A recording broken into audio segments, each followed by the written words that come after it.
Les échanges franco-allemands, c'est toujours été quelque chose qui était à l'actualité et encore plus en ce moment sur l'immobilier.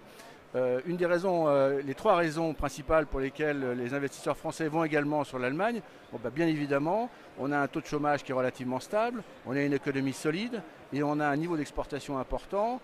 Tout ceci fait que ça donne une certaine attractivité. Et cette attractivité, on la retrouve dans les volumes.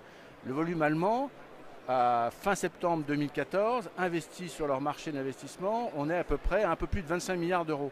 25 milliards d'euros, juste pour mettre en perspective, la France, fin septembre, c'est 14 milliards et demi. Donc vous voyez, on a pratiquement une dizaine de milliards d'euros d'avance. Alors pourquoi les investisseurs français vont sur l'Allemagne? Bon, on l'a vu pour des raisons économiques, mais également des raisons de taux.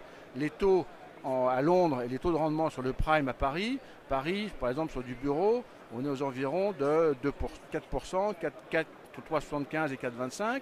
En Allemagne, le prime est plutôt entre 4,5 et 4,75. Donc c'est-à-dire que vous avez 50 points de base sur le prime en plus sur l'Allemagne. Le tout associé à une économie qui est plus lisible, qui est mieux sécurisée, etc. Donc là, on a une bonne raison de venir sur ce marché. Parallèlement à cela, c'est un marché qui est relativement mutualisé dans ses risques, dans ses localisations, puisque vous avez les cinq villes majeures, avec Munich, Francfort, Düsseldorf, Berlin et Hambourg, sur lesquelles peuvent s'exprimer les capitaux.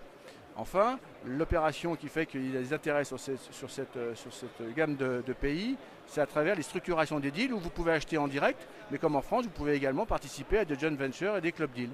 Et donc le résultat, c'est que vous avez la France qui est très présente, même si devant, vous avez les États-Unis qui représentent 13% des capitaux investis. Ensuite, vous avez UK, 9%, la France, 7%, et juste derrière, maintenant, l'Asie.